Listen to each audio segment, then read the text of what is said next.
അച്ഛനില്ലേ? ഇല്ല, കയറിയിരിക്കൂ. ഭാനുച്ചി, ഭാനുച്ചി, മംഗലശ്ശേരിയിൽ നീലാണ്ടനും ഭാര്യയും വന്നിരിക്കണു.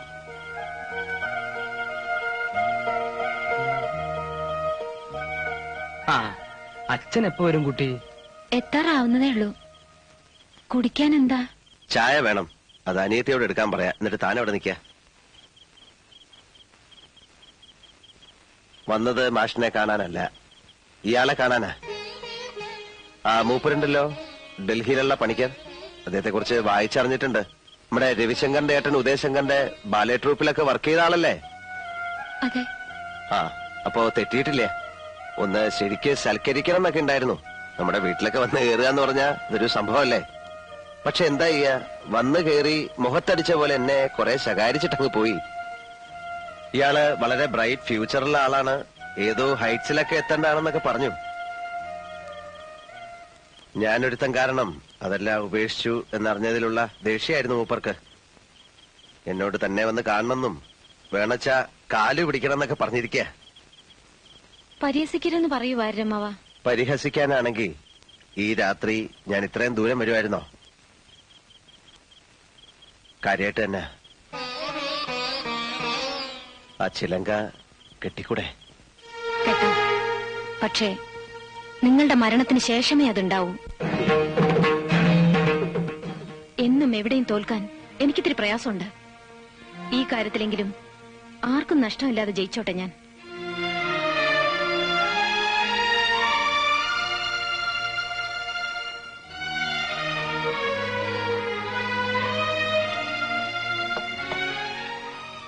വാര്യരെ,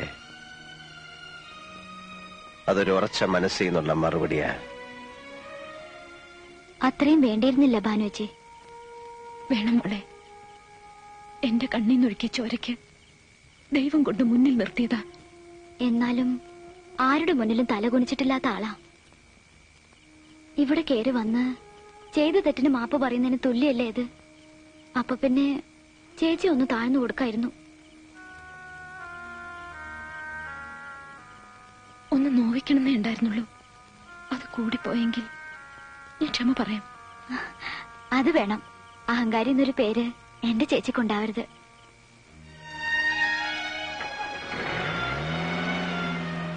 പോയി.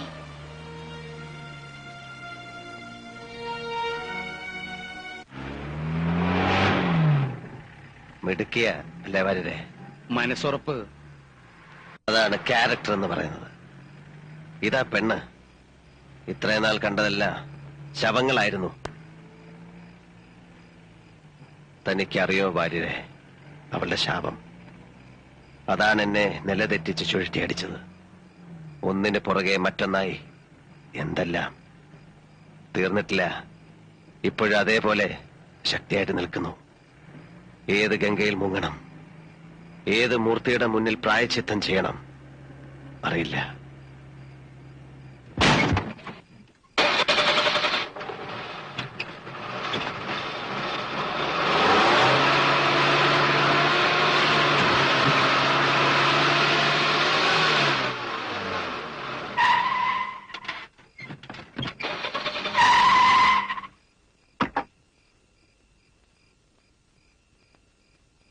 രഥം താണല്ലോടോ, ഒന്നിറങ്ങി കൈവയ്ക്കേ.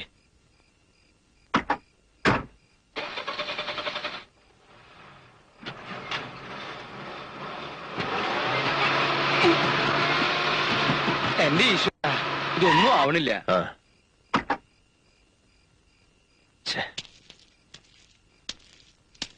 ആരാത്? ഞാനാ, മുണ്ടക്കൽ ശേഖരൻ. കുറെ നാളായടാ നിന്നെ ഒന്ന് തനിച്ച് കൈ കിട്ടാൻ ഞാൻ ഉറക്കം ഉളയ്ക്കുന്നത്.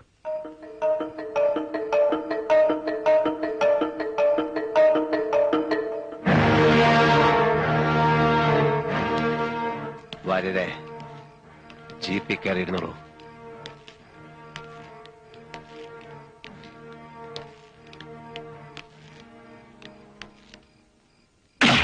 നീല,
എന്താ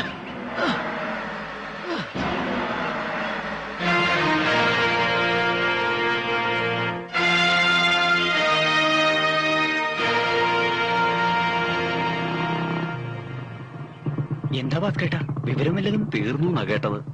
ഞാൻ മരണ വഴിക്ക് നമ്മളെ ചന്ദ്രൻ നായരെ കണ്ടിരുന്നു. മൂപ്പര് പറഞ്ഞ അറിവാ. തീരാണ്ട് നിൽക്കൂ, വെട്ടി കീറി കളഞ്ഞില്ലേ? 18 വെട്ടാ. സത്യാണോ മോളെ? കൊളക്കടവിൽ എല്ലാവരും പറയണോ ഇന്നലെ ഇവിടുന്ന് ഇറങ്ങി പോയ വഴിക്കാ? എന്റെ ഈശ്വര, അപ്പൊ തോന്നിയൊരിതില് ഞാൻ എന്താ പറഞ്ഞത്? അറം പറ്റിയ വാക്കായി പോയല്ലേ ചേച്ചി? ഞാൻ അങ്ങനെയൊന്നും സംഭവിക്കുന്നു കരുതി പറഞ്ഞതല്ലോ. എന്നാലും ചേച്ചിയുടെ നാക്കേറ്റ പോലെ ആയിപ്പോയി. മോളെ അനു, അച്ഛൻ അറിഞ്ഞോ? കേട്ടു. അവനോൻ ചെയ്യണേന്റെ ഫലം ആരായാലും അനുഭവിച്ചേ പറ്റൂ. ഇല്ലേ അച്യുതാ? പിന്നല്ലാതെ ഈ ബോംബെയിലേക്കുള്ള ദാതാന്മാരുടെ കാര്യം തന്നെ എടുത്താ തന്നെക്കാൾ പോകുന്നിടത്തും രംഗത്തെത്തുന്ന ദിവസം പഴയ ആള് തീർന്നു. ഏതു മരവും ഒരു ദിവസം വീണല്ലേ പറ്റൂ. ചെയ്തു കൂട്ടിയ ദുഷ്ടതയ്ക്ക് കിട്ടി എന്ന് കൂട്ടിയാ മതി. ഞാനിന്ന് പോവാ. വിഷമിക്കണ്ട, അടുത്ത ആഴ്ച വരും. എന്താ കൊണ്ടുവരണമെന്ന് വെച്ചാ പറയാ. മടിക്കണ്ട. പട്ടുസാരിയോ സെന്റോ എന്താന്ന് വെച്ചാ.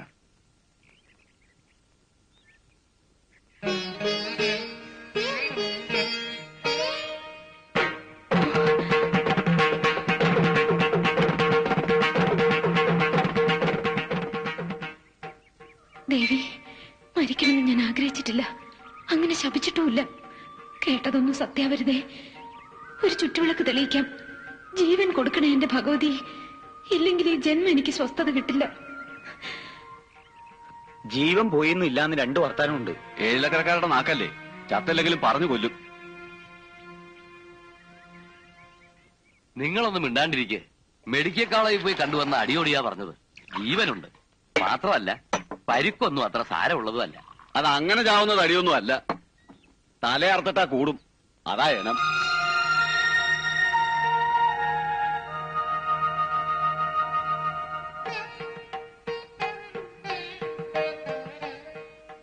അയാളുടെ പേര് കേട്ടാ കടിച്ചു കീറാൻ വരുന്ന ഭാനുവേച്ചിയാ ഇപ്പൊ ഇങ്ങനെ മാറിയത്. ഒരു താല്പര്യത്തിന്റെയും പുറത്തല്ല. അന്ന് അങ്ങനെ പറഞ്ഞു പോയതില് എനിക്ക് അത്ര കുറ്റബോധം ഉണ്ടായിരുന്നു. അച്ഛൻ ചോദിച്ചു എന്താ അമ്പലത്തിലെ വിശേഷമെന്ന്. ഒന്നും പറഞ്ഞില്ല. അച്ഛൻ ആകെ മാറിയിരിക്കണു. അച്യുതേട്ടന്റെ സ്വത്തുകാവലും കൈകാര്യവും ഇപ്പൊ പഴയ ആളെ അല്ല. എന്തൊക്കെയോ കണക്കുകൂട്ടില്ല അച്ഛന്. അച്യുതേട്ടൻ വെറുതെ അല്ല ഈ സഹായമൊക്കെ ചെയ്യണത്. അത് അയാളുടെ കയ്യിലിരിക്കേയുള്ളൂ. ഭാനുവിനെ അറിയില്ല, അയാൾക്കും അച്ഛനും. നാളെയല്ലേ മൂപ്പര് ആശുപത്രിയിൽ നിന്ന് കൊണ്ടുവരുന്നത്? എത്ര വേഗ ദിവസങ്ങൾ പോയത്. മംഗലശ്ശേരിക്കാ വന്നുല്ലേ?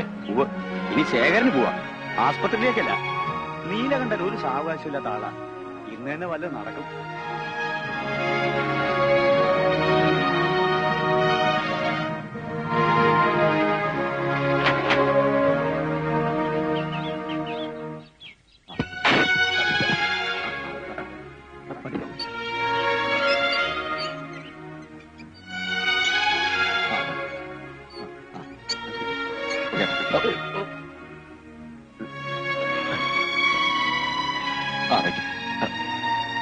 ദാസുട്ടി, അകത്തേക്ക് കിടത്തിക്കൊള്ളൂ. വേണ്ട, വയ്ക്കോളൂ. എന്നിട്ട് വിവരം അറിയാൻ കാത്തു നിൽക്കുന്നവരോട് പറഞ്ഞേക്ക് പാതി ചത്തൂന്ന്. ഇടത്തെ കൈയും ഇടത്തെ കാലും. അത് കണ്ട് ചിരിക്കാൻ താല്പര്യമുള്ളവർക്ക് ഇവിടെ വരാം. സഹതപിക്കാനാണെങ്കിൽ ഒരു നായന്റെ മോൻ ഇങ്ങോട്ട് വരണ്ട.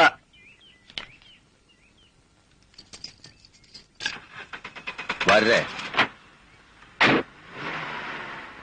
പടിഞ്ഞാറ്റ മുറിയില് കുപ്പി ഉണ്ടാവും, ഒന്നിങ്ങെടുക്കൂ. ഇത്തിരി വെള്ളവും. പടിഞ്ഞാറ്റേലെന്നല്ല, ഈ വീട്ടിൽ എവിടെയും കുപ്പിയില്ല. ഇനി ഈ തൊടിയിൽ കള്ള് കയറ്റുന്ന കാര്യം പറയണ്ട, അത് നടക്കില്ല. ആഹാ, ഒറ്റ ചവിട്ടയാൽ ചേരും. ചവിട്ടാലോ? ഓ, നേരെ നിന്നിട്ട് വേണ്ട ചവിട്ടാൻ. എനിക്കത് അറിയാല്ലേ അല്ലേ?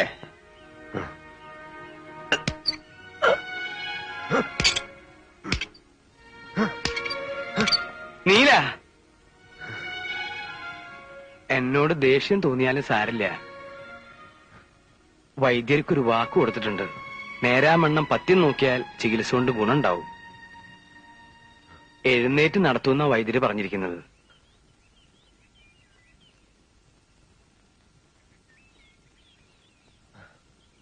ഇന്നേ വരെ ഞാൻ അനുസരിച്ചിട്ടേ ഉള്ളൂ. ഈ കാര്യത്തിൽ ഞാൻ പറയണത് കേൾക്കുക. എല്ലാവരും എന്നോട് കാരുണ്യം കാട്ടുകയായിരുന്നല്ലോ വാര്യരെ.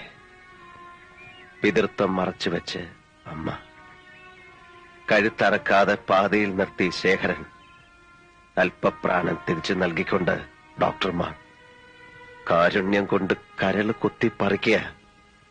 ഇതിനെല്ലാം ഞാൻ എന്ത് തെറ്റാ വാര്യരെ ചെയ്തത്?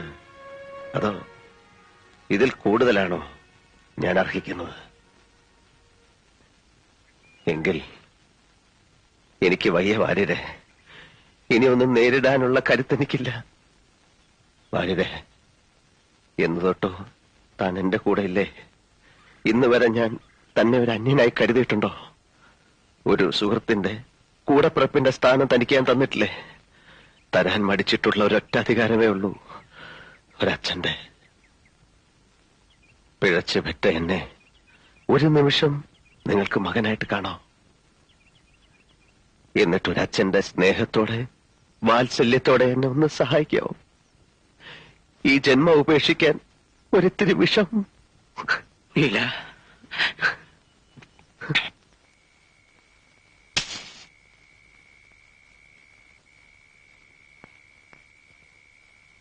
കാലം ഒരുപാടായി നീ ഒരു മോഹമായി മനസ്സിൽ കയറിയിട്ട്. അമ്മാവനും മരുമോനും കൂടി ഒരേ പാത്രത്തിൽ നിന്ന് അതൊരു സുഖമല്ലല്ലോ എന്ന് കരുതി മാറി നിന്നതാ. പറഞ്ഞു, നിനക്കെന്താ വേണ്ടത്? പണമായിട്ടോ അതോ പറമ്പോ പാടമോ? എത്ര ഏക്കർ വേണം? ഒരു നിർബന്ധമേ ഉള്ളൂ, ഞാൻ മടുത്ത് അവസാനിപ്പിക്കുന്നത് വരെ ഞാൻ മാത്രമേ പാടുള്ളൂ. ശേഖര, അസമയത്തൊന്ന് വിളിച്ചപ്പോ വാതിൽ തുറന്നത് ഇരിക്കാൻ ക്ഷണിച്ചതും നിന്റെ കേമത്തരം കണ്ടിട്ടല്ല, എന്റെ മാന്യത. മുഖം കറുത്ത് എന്തെങ്കിലും പറയാൻ ഇടവരുത്താതെ പോവാൻ നോക്ക്. വേണ്ട, നാട്യമൊന്നും എന്റെ അടുത്ത് വേണ്ട. ആദ്യം നീലകണ്ഠൻ, പിന്നെ എന്റെ അമ്മാവൻ. ഇനി ഈ ഏഴിലക്കരയിൽ ആർക്കെങ്കിലും നീ പാവരിക്കുന്നുണ്ടെങ്കിൽ അത് ശേഖരനായിരിക്കണം. അതിന് യോഗ്യം ഞാൻ തന്നെ ഉള്ളൂ. യോഗ്യത നീലകണ്ഠന്റെയും നിന്റെയും പേര് കൂട്ടി പറയാൻ നീ ഇനി ഒരു ജന്മം കൂടി ജനിക്കണം ശേഖര. ഞാൻ വഴങ്ങിയിട്ടുണ്ട് നീലകണ്ഠന്റെ മുമ്പിൽ. തേടി വന്നതല്ല, ആ പൗരുഷത്തിന്റെ മുന്നിൽ ഞാൻ ചെന്ന് വീഴുകയായിരുന്നു. ഒടുവിൽ എന്നോട് മാറി നിൽക്കാൻ പറഞ്ഞപ്പോൾ എന്റെ നിസ്സഹായാവസ്ഥയിൽ രക്ഷകനായി വന്നതായിരുന്നു നിന്റെ അമ്മാവൻ. ദുരുദ്ദേശത്തോടെയാണെങ്കിലും എനിക്ക് വേറെ വഴിയില്ലായിരുന്നു. നീ ഇപ്പോൾ അഹങ്കരിക്കുന്നുണ്ടാവും നീലകണ്ഠനെ വീഴ്ത്തിയെന്ന്. 10 ആളിന്റെ ബലവും ഇരുട്ടിന്റെ മറവും ഇല്ലാതെ നേർക്ക് നേരെ നിനക്കൊരു ചുക്കം ചെയ്യാൻ കഴിയില്ല. ഇപ്പോഴും ഈ നിലയിൽ രണ്ടു കാലി നിവർന്നു നിൽക്കാൻ കഴിയാത്തന്റെ വീരം പറയുന്നു. ചത്താലും തീരില്ല അവന്റെ മഹത്വം. ഓർമ്മ വെച്ച നാള് തൊട്ട് ഞാൻ അനുഭവിക്കുന്ന നാണക്കേട്. കളിപ്പന്ത് കളിക്കുന്ന മൈതാനത്ത് അമ്പലക്കുളത്തി മുങ്ങാങ്കുഴിയിടുമ്പോ എന്നെ തോൽപ്പിക്കാനായി എന്നും അവനുണ്ടായിരുന്നു. ഇപ്പോ നിന്റെ രൂപത്തിൽ അവൻ എന്നെ ജയിക്കുകയാണ്. ഇല്ല, അവന്റെ നാശം, ഇഞ്ചിഞ്ചായി ചതഞ്ഞുള്ള അവന്റെ മരണം കാട്ടിത്തരാൻ നീ അടക്കമുള്ള എല്ലാവർക്കും. ഇനി എനിക്കത് വ്രതമാണ്. നോക്കിക്കോ.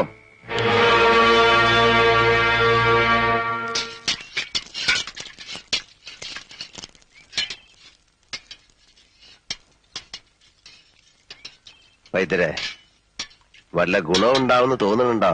അതോ പോക്ക് തന്നെയാണോ? ആദ്യം വേണ്ടത് വിശ്വാസ, വൈദ്യത്തിലും വൈദ്യനിലും. എനിക്കൊന്നിലും വിശ്വാസമില്ല. അത് വേണം. മനസ്സും കൂടെ മരുന്നിന്റെ ഒപ്പം പ്രവർത്തിക്കണം. ആദ്യം ഈ നിരാശ അങ്ങോട്ട് മാറ്റുക. ഞാൻ എപ്പോഴും പറയാറില്ലേ, താൻ പ്രസംഗിക്കണ്ട. തനിക്ക് എല്ലാത്തിനും ഉണ്ടല്ലോ ഓരോ ന്യായീകരണങ്ങള്. അതെ, എന്നെ തിന്നാൻ വന്നോളൂ.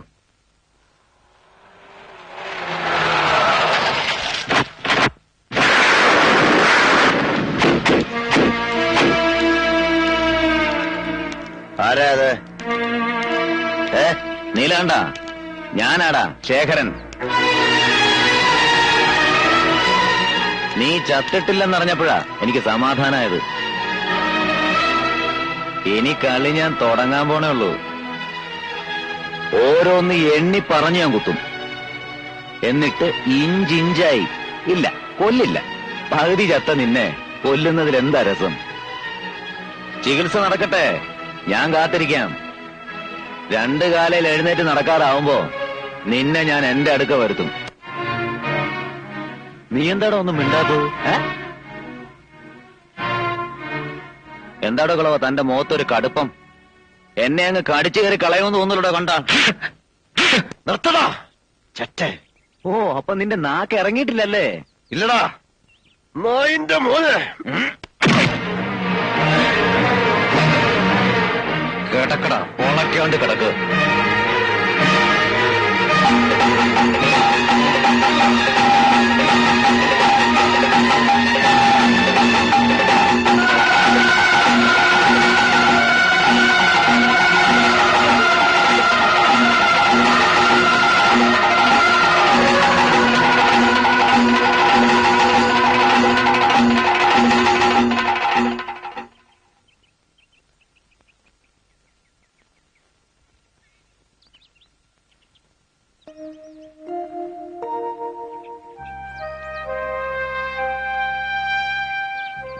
ഓ, ഇയാളോ?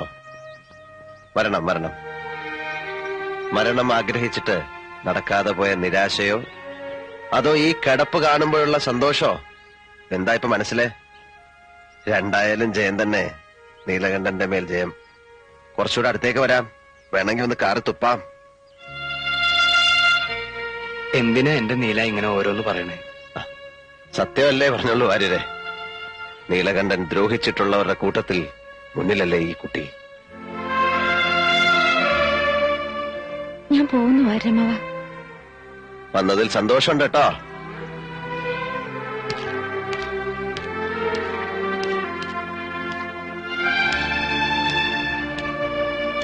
ചികിത്സ നടക്കുന്നു. തെറി കേട്ടാലും പത്യം തെറ്റിക്കാതെ ഞാൻ കൊണ്ടുപോകുന്നു. ഇപ്പോഴാണല്ലോ എനിക്ക് അനുസരിപ്പിക്കാൻ കഴിയണത്. മുറിവുകളൊക്കെ കുറച്ച് ഭേദമായതായിരുന്നു. പക്ഷേ ഇന്ന് പിന്നെയും. എന്നോടൊരു വാക്ക് ചോദിക്കാതെ നീ എന്തിനവിടെ പോയി? മുമ്പ് അവിടെ പോയിട്ടുള്ളതെല്ലാം അച്ഛന്റെ ഇഷ്ടത്തിനായിരുന്നല്ലോ. ഇപ്പോ എന്റെ ഇഷ്ടത്തിനും കൂടി പോണം തോന്നി. ആണോ? പ്രായം തികഞ്ഞ ഒരു പെണ്ണാണ് നീ. ആ ആഭാസൻ പ്രായം ചെന്ന രണ്ട് പെൺകുട്ടികളെയും കൊണ്ട് അച്ഛൻ ഈ പറയുന്ന ആഭാസന്റെ അവിടെ പാർക്കാൻ ചെന്നിരുന്നു. എന്നിട്ടൊന്നും സംഭവിച്ചില്ലെങ്കിൽ ഇപ്പൊ തീരെ ഭയക്കണ്ട. എഴുന്നേറ്റ് നിൽക്കാൻ പോലും ആവതില്ലാത്തൊരു മനുഷ്യനാണ് അയാൾ ഇന്ന്. തർക്കുത്തരം വേണ്ട. അച്ഛൻ എങ്ങനെ കഴിയുന്നു ഇങ്ങനെയൊക്കെ മാറാൻ? പോയി കണ്ട് വിവരങ്ങൾ അന്വേഷിക്കേണ്ടത് അച്ഛനല്ലേ? അച്ഛനല്ലേ അയാളുടെ ഔദാര്യങ്ങൾ പറ്റിയിട്ടുള്ളത്? ഉണ്ട ചോറിനുള്ള നന്ദി അതെങ്കിലും കാട്ടണ്ട അച്ഛാ. വേറൊരുത്തന്റെ ഔദാര്യത്തില് ഇപ്പൊ 3 നേരം സുഭിക്ഷയായിട്ട് കഴിയാന്ന് വന്നപ്പോ എല്ലാം മറന്നു. മതി പ്രസംഗിച്ചത്. ഇനി ഞാൻ അറിയാതെ നീ എവിടെ പോകരുത്, മനസ്സിലായോ?